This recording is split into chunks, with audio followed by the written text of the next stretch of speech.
I've played the arse out of Monster Hunter World and I love it, but if you love someone you have to learn to let them go sometimes. So I decided to try out Dauntless and all it did was make me think about my old love. That's not to say it's bad though. So you're a slayer, not a hunter. God, this game's different. You come to a new world and it's up to you to bring the local wildlife to extinction, and that's the story really. It's non-existent for the most part and that's fine. I'm here to kill stuff and get cool gear. The comparisons to Monster Hunter are pretty easy to make as structurally Dauntless is almost identical to it. You have a hub where you upgrade your gear and so on, no player house or pig to dress up, so that's minus 10 points already. And then you go out into the game's many maps to kill monsters, and the maps are boring. Play the first map of the game and then imagine it with different colours and weathers, then you have the rest of the game. Traversing them is pretty convenient. You get a handy glider which controls a bit like there's a hippo on it, and there are launch pads knocking about that send you flying across the map. Doesn't stop the environments from being crap though. In Monster Hunter World they were detailed and exciting to explore in. This, it's flatland and cliffs. The combat though is top stuff. Like Monster Hunter, you have to keep an eye on enemies' animations to get away from attacks, and monsters you once had difficulty with will end up being dropped in seconds when you get their pattern down. Design wise they look great, but there needs to be more variety with them. There is a healthy amount for now, but there are a lot of palette swaps. Fair enough, these palette swaps have new moves, but it doesn't help the feeling of repetition for me. With attacks, some monsters have decent mechanical depth, but others do so many turn attacks and hip checks that have no real tell, and the hitbox is a toilet. You'll be in another postcode from the enemy's swing and it will still hit you sometimes. The weapons are good, everyone feels very different and have different mechanics attached to them. A hammer with bullets, God of War style chain blades, twin handguns, or you can be a real man and punch monsters to death. I mainly used the sword purely because I'm boring and it was easy to use, but this ended up getting a bit boring as it doesn't really have much to it. It's definitely an easier and more forgiving game than Monster Hunter. Dying is not massively penalised and you can build yourself so you heal and get damage shields for doing basically anything, which is what I did. Speaking of building your character, it's got a lot to experiment with, from weapons and armour mods to the game's massive skill tree. I know looking at this it looks very intimidating, but it isn't really. You do take quite a linear route through it as you get more powerful. The gear designs look good, like Monster Hunter. You want to use weapons with an element an enemy is weak to and armour that matches the monster's element. At the start of the game it's pretty easy to get all the gear you need, but later on it gets very grindy. I know that's the thing with these types of games, but it doesn't make it not an issue to some people. The grind is alleviated though by the game being very convenient to play all round. Instead of accepting a quest, killing a monster and coming back, you get put straight into a map with other players and multiple monsters roaming around, and it's up to you to kill the ones you need. It's nice, you can just keep hunting until you run out of resources without having to travel back to the hub after every one. You can't play solo though, which is stupid. When you want to break a specific part off a monster, it can be annoying when a group of players have already killed it before you get there. And for the people who like the challenge, solo is a better experience for them. Giving players more options is never a bad thing. The crossplay and cross progression works stupidly well. I've been playing on PS4, PC and Switch. It's been well easy to get my mates in no matter what platform we are playing on. Crossplay will help keep MMOs alive in the future, I reckon, so I'm glad it's here. Microtransactions, it's a free-to-play game, so it's inevitable. It has Battle Pass, like every other free-to-play game, with cosmetic items, resources, emotes, you get it. It also has a shop where you can buy specific items. There are boosters, and some people argue that's pay to win. But in a game that has no PvP element, I don't mind it at all if someone wants to get more powerful quickly and help other players out. Let them do it. Visually it looks nice. The art style is a love or hate it thing for some people, I reckon. The colours really pop, the animations look really smooth, and the performance on the PS4 for me has been very good, a nice 60 FPS all round. On the Switch you lose all that though, sadly. There's no doubt Dauntless is good, but if you like me and love Monster Hunter, I think this will just make you want to go back. People looking for a less intimidating time though should have a go. With a bit more spit and polish it will be a cracking game, but for now it's just good, like a decent cheese sandwich when you're in the mood for one.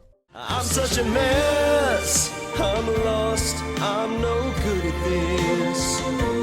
I'm in love, still in love, still in love with you. Hard as I try, I can't even drink this pain away.